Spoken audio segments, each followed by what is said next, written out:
Good morning. My name is Kunga Nyima, and I'll be leading today. And we're going to start off with the Incense Offering. Everyone, please stand and join me.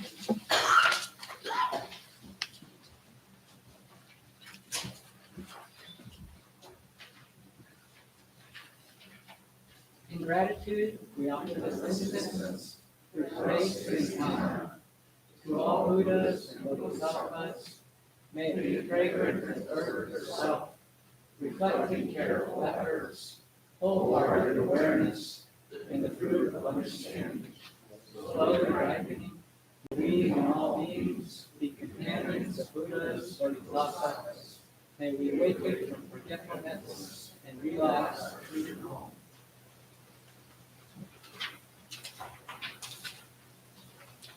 In the next chant, I believe it's on page 7.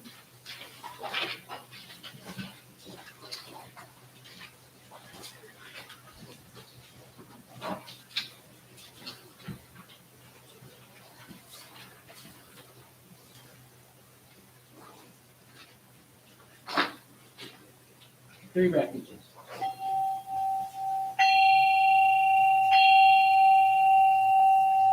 I go for refuge to Buddha, my deeply awakened mind, the living source of understanding and compassion, which must be cultivated to be known fully.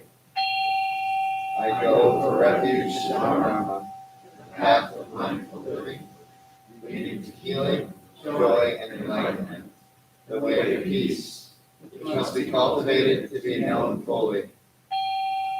I go for refuge to the Sangha, the loving and supportive community of practice, realizing harmony, awareness, and liberation, which must be cultivated to be known fully. I am aware that the three jewels are within my heart. I vow to realize them. I vow to understand living beings and their suffering.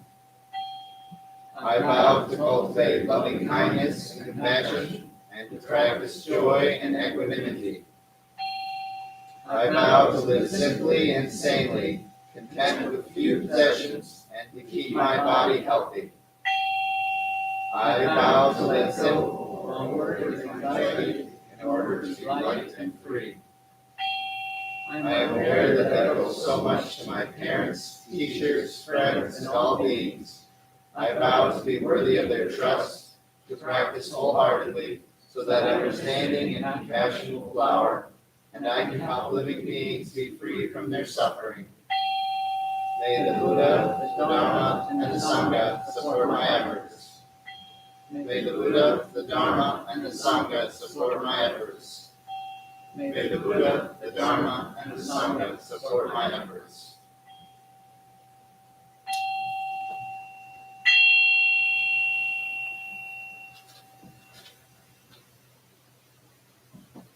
Turn the page and we'll do the Heart Sutra.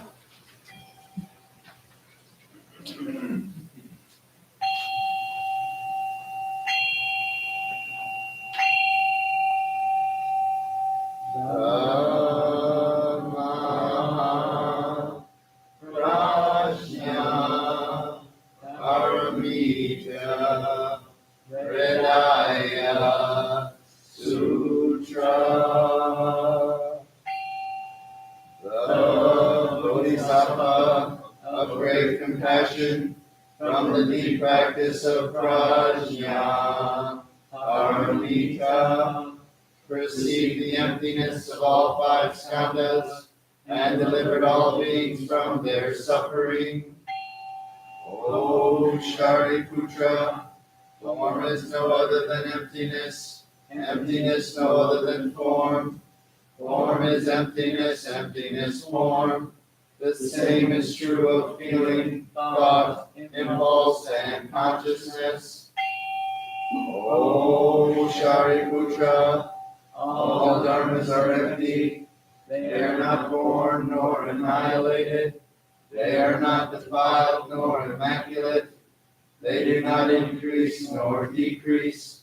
So in emptiness, no form, no feeling, no thought, no impulse, no consciousness, no eye, ear, nose, tongue, body, mind, no form, sound, smell, taste, touch, or objects of mind, no realm of sight, no realm of consciousness, no ignorance, nor extinction of ignorance, no old age and death, no extinction of them, no suffering, no cause of suffering, no cease from suffering, no path to lead out of suffering, no knowledge, no attainment, no realization, for there is nothing to attain. The Bodhisattva holds on to nothing but prajna, paramita. Therefore the mind is clear of any delusive hindrance. Without hindrance there is no fear. Away from all perverted views, one reaches final nirvana. All Buddhas of past, present, and future, through faith in prajna, paramita, attain to the highest perfect enlightenment. Know then the prajna, paramita, is the great Dharani, the radiant fearless mantram, the utmost supreme mantram, which is capable of allaying all pain. This is true beyond all doubt. Proclaim now the highest wisdom, the prajna, paramita. Gate, gate, para gate, para samgate, bodhisattva. Gate, gate, para gate, para samgate, bodhisattva. Gate, gate, para gate, para samgate, bodhisattva. Lamma prajna paramita pranaya sutra.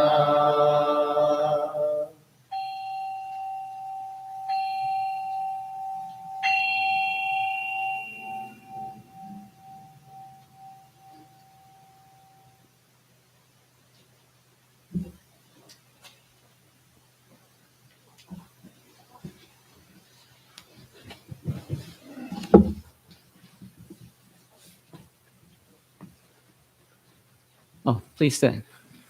Sorry.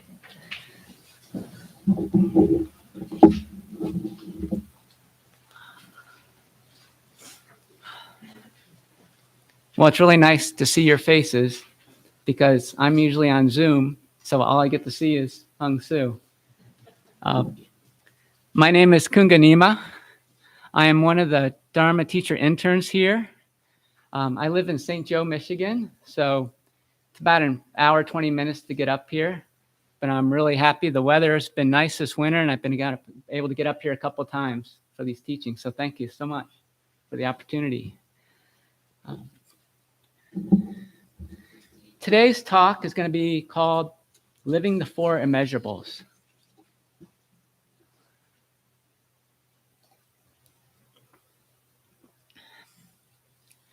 You may remember the four immeasurables were introduced last week by Hung Soo.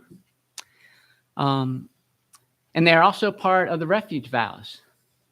So it's really an important part of our practice. I'm going to start out by talking about dancing as a metaphor to explore the common desire that we all have to avoid suffering and seek happiness. I will then introduce the four immeasurables: loving kindness, compassion, sympathetic joy, and equanimity. Lastly, I will provide examples of practices that we can all use in our own lives to help us deepen our experiences of loving kindness, compassion, sympathetic joy, and equanimity. In May of 2012, the rock group Edward Sharpe and the Magnetic Zeros filmed a video for their song Man on Fire in New York City. The video doesn't show the band, but instead focuses on young people from the city engaged in many different styles of dance. It's an unusual video because the dancers aren't famous people, and the dances that they engage in are not especially difficult or complicated. The video shows kids and adults participating in double Dutch jump roping, tumbling, cheer, line dancing, step dancing, and ballet. It's on YouTube, so if you want to check it out, it's a great video. Watching this video reminded me that dancing is a universal human activity. Every culture has its own tradition of dancing. In the West, we dance to celebrate births, graduations, and weddings.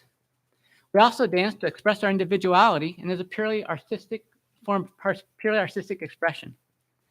Some dances are learned through training and repetition, such as square dancing, ballet, and ballroom dancing. Other dances are improvised and developed from our personal experience of the music and our dancing partners. It seems to me that regardless of the type of dance being performed, the dancers are communicating feelings to each other and to us, and it's enjoyable to watch dancing. We can use dancing as a metaphor to better understand each other as well. Buddhism teaches that all of us are seeking to avoid suffering and to obtain happiness.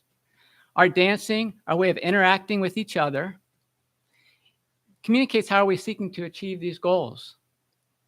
Buddhism also teaches that by using mindfulness, we can better appreciate the dancing of others and learn how to join in and support their dance.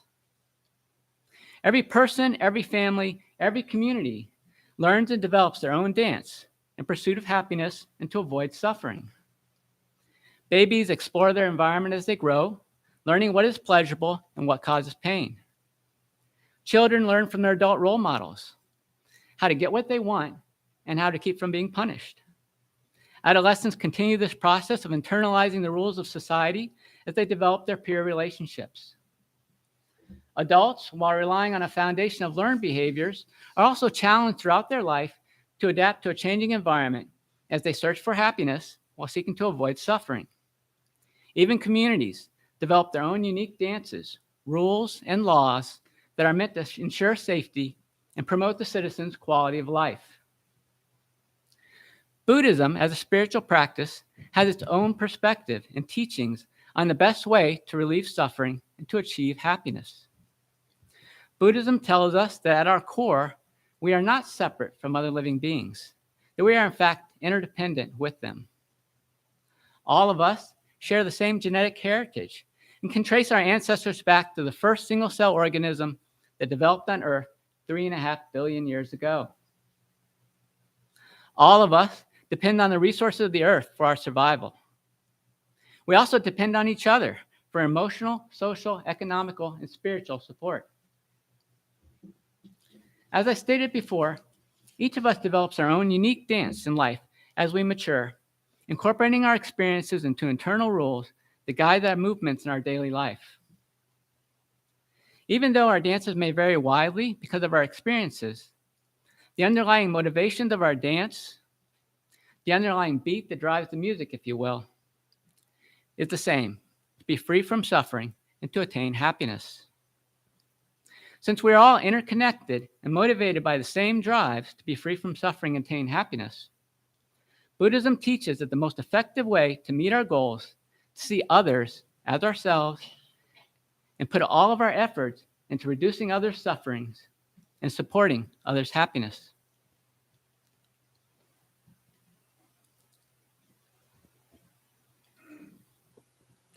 In the biography of the Buddha, Old Path, White Cloud by Thich Nhat Hanh, the story of how the Buddha introduced the four immeasurables to his own son, Rahula, is described.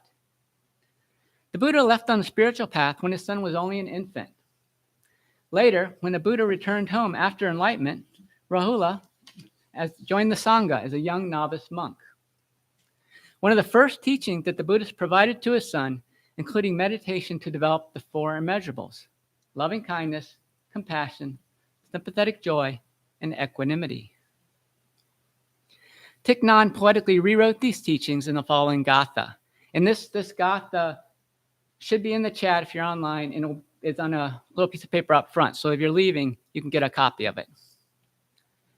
Practice loving kindness to overcome anger.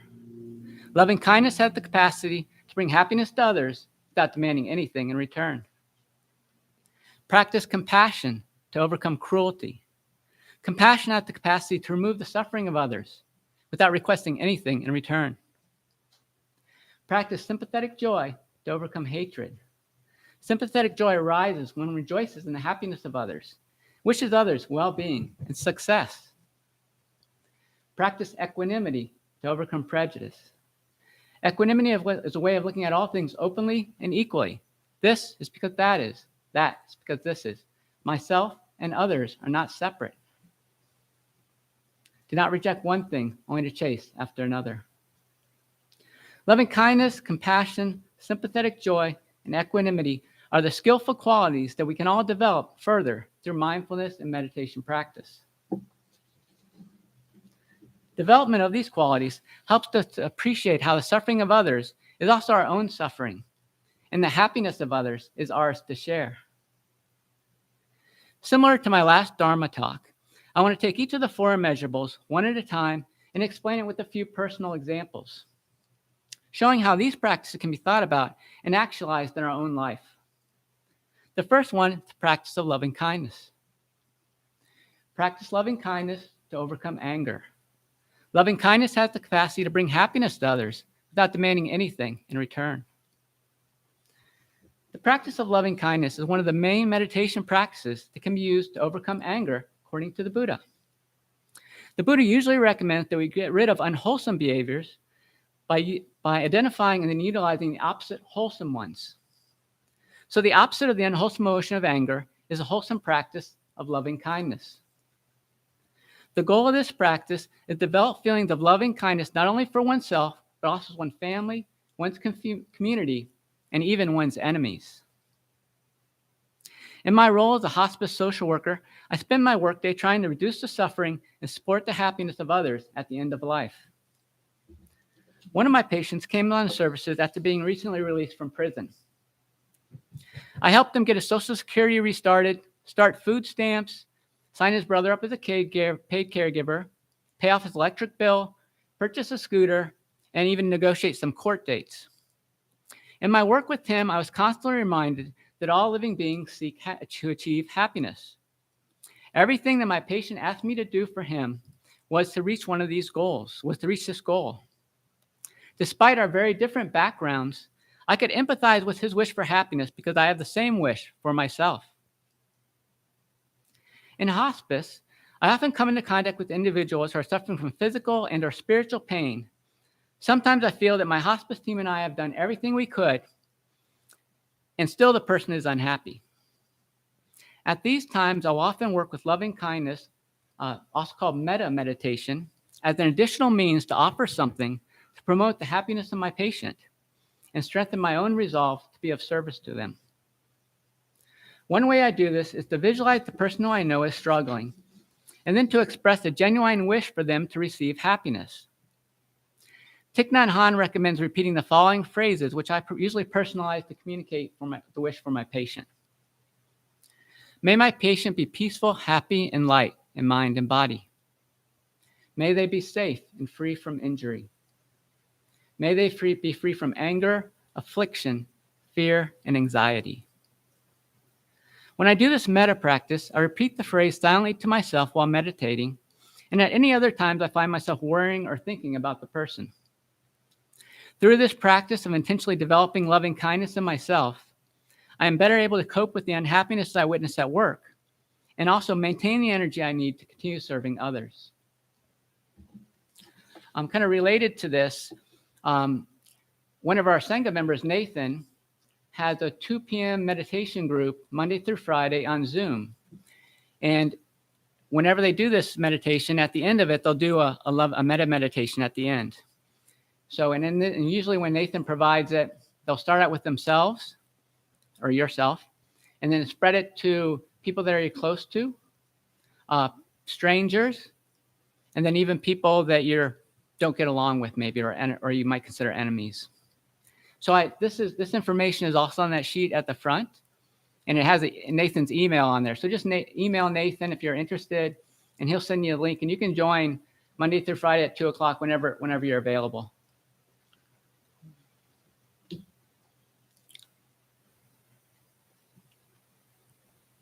The second immeasurable. Practice compassion to overcome cruelty. Compassion has the capacity to remove the suffering of others without requesting anything in return. To find relief for their suffering is the primary reason that many people are referred to hospice services initially. A number of my patients suffer from dementia. There are a lot of different strategies for relieving the suffering of people with dementia, and they all involve mindfulness, empathy, and compassion. The first step is to pay attention to the person's body language so that you can see if they're starting to get upset. Because often if they have dementia, they can't tell you that verbally. The next strategy is to identify if you are doing something that is bothering them, or if it is something else in the environment, or just something within the person themselves. People often become upset because they don't know what you're wanting from them, or they don't want to do what you're asking them to do. Environmental issues might be related to noise or temperature, lighting, other activities in the room. Internal conditions that lead to agitation include being hungry, being thirsty, being tired, being confused, and being in pain. Being able to see and feel from the confused person's perspective is very important when trying to provide relief from suffering. According to Buddhism, we are all confused people suffering from delusion. Recognizing that we're all trying to avoid suffering reminds me that to exercise mindfulness and empathy and compassion towards my patients, but also with everyone that I encounter in my daily life. Not that we're all demented, we're just deluded. As I stated earlier, sometimes in hospice, despite all our efforts, we are unable to completely relieve a patient's suffering. Buddhism offers another strategy through meditation to develop our capacity to empathize with and aspire for the end of suffering of others. Pema Chodron describes the meditation practice of Tonglen in her book, The Wisdom of No Escape. This is the process of breathing in the suffering of others and then breathing out relief and peace to those suffering. So I was going to give an example from when I had surgery and I practiced this, but I thought it would be maybe more relevant to talk about today. As I was sitting here, at the start, we did our 30-minute meditation. It just popped into my head that there's probably people that are experiencing suffering in their lives here, and that I could just practice that here.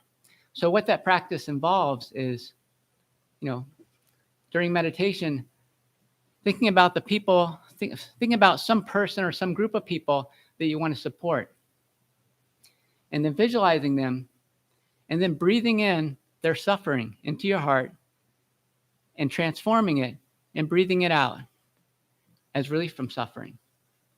Pema Chodron describes this, visualizing the suffering as like a dark, heavy cloud, which you breathe directly into your heart, where it is transformed into cool, light, refreshing energy, which you bring out to everyone else. So when I was sitting here today, I just was doing that, and I really felt that, it gave me a nice way to connect with the Sangha that I hadn't done before. So thank you. The third immeasurable. Practice sympathetic joy to overcome hatred. Sympathetic joy arises when one rejoices in the happiness of others and wishes others well-being and success. Spectator sports can be great for observing and participating in the practice of sympathetic joy. Watching sports often encourages strong feelings of love and hate as we cheer for our team and boo the opposition. Having a favorite sports team helps us by extending our social network and providing a feeling of being part of something larger than ourselves. It also has the potential for helping us in experiencing sympathetic joy through the thrill of winning. The issue with being a sports fan is that we just usually aren't taking it far enough. If we can identify ourselves as part of the whole universe, which Buddhism teaches, then we can always celebrate with the winning team, even when it's not our own. Every game, we can be a winner. This is the secret and wonder of sympathetic joy. When we can truly share and enjoy the success of others, we realize that being of service to others can also bring us happiness.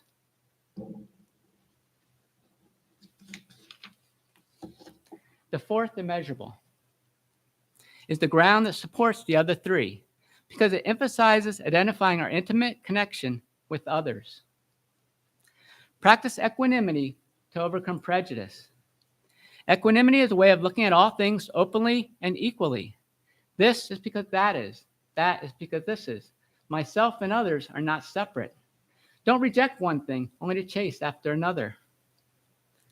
When I started the Dharma teacher training program in the fall, I began to keep a practice journal on a daily basis for the first time. This has probably been the most important thing that I have ever done to develop my own equanimity. Everyone who has participated in the precepts training here at the temple was encouraged to complete a practice journal detailing their daily challenges following the 5 precepts. For me, keeping a daily practice journal has been an opportunity to review my everyday activities through the lens of Dharma. Often I try to consider what are the causes and conditions of the challenging experiences of my day. Some days I try to look back on my personal history to identify where the influences of my family, my friends, my society, and my education are biasing my thoughts, actions, and words that day. Normally, through this review process, I gain a better appreciation of how interdependent every moment of my life is with the universe. I realize that practically every opportunity for improvement, which at my work, that's what we call it when you make a mistake, an opportunity for improvement. If I had reacted differently, there would have been less suffering for everyone involved. Buddhism teaches that the constant mindfulness of our connection with all living beings is essential to our practice. All of us are engaged in our own unique dance to prevent suffering and achieve happiness. This dance is created under the influence of our family, our friends, our society, and our education. When we are more mindful of each other's dances, we can better appreciate the harmonies and rhythms. Loving kindness, compassion, sympathetic joy, and equanimity are the practices that enable us to join our dances together. The result is that we can better achieve the harmony and peace that we all desire at the core of our being. I want to close today's talk with the final words of Thich Nhat Hanh's Gatha on the 4 immeasurables. Loving kindness, compassion, sympathetic joy, and equanimity are beautiful and profound states of mind. The Buddha called them the 4 immeasurables. Practice them, and you will be a refreshing source of vitality and joy to others. Thank you. We will now have our silent meditation.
Thank you. Announcements?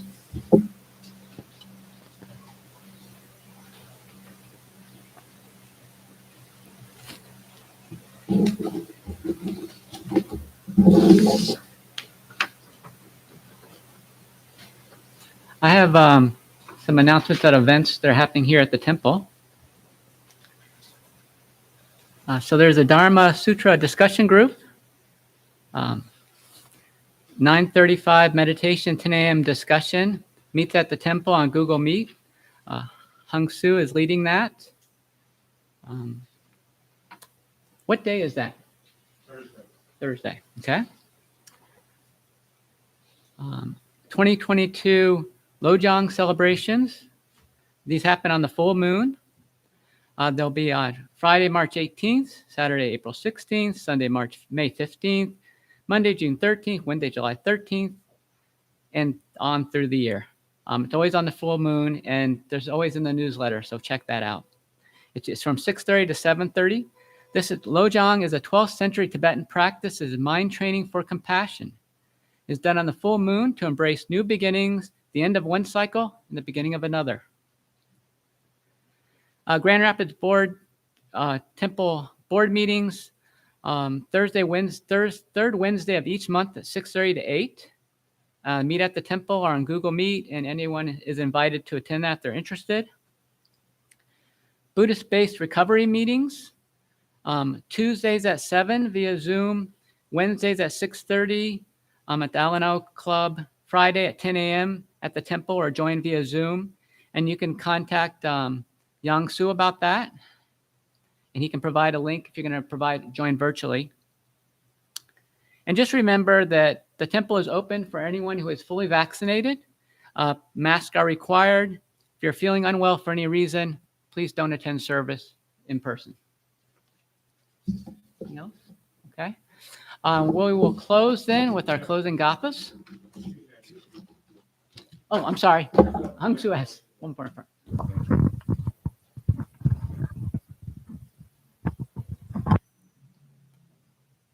If you remember, those of you who were here last week, during the end of the service, we got a text from Robert Price asking us to remember in our meditation.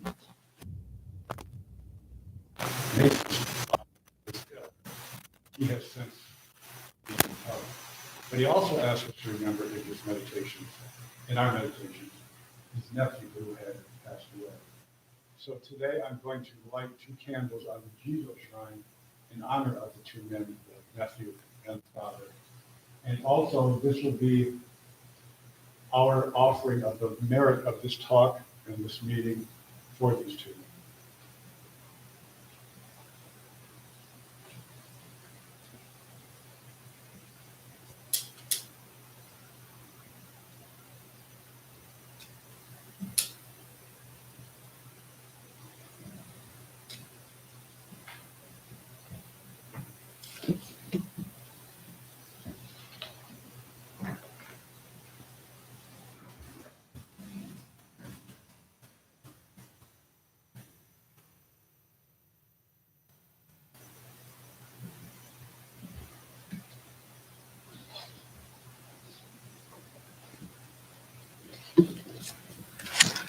Please stand and we'll recite our closing gapas.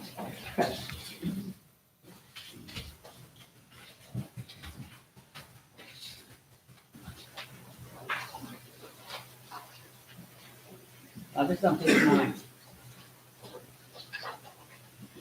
For all unskillful actions ever committed by man in the soul, on account of human disease, anger, and ignorance, born in my body, mouth, and thoughts, now I atone for them all. Vast is the road of compassion, a formless field of benefaction. I wear the Buddhist teachings for the benefit of all sentient beings. All beings, one body, I vow to liberate. Endless blind passion, I vow to uproot. Dharma gates without number, I vow to penetrate. The great way of Buddha, I vow to attain. And then if we could have the right side face the left side here. And bow to each other. Thank you.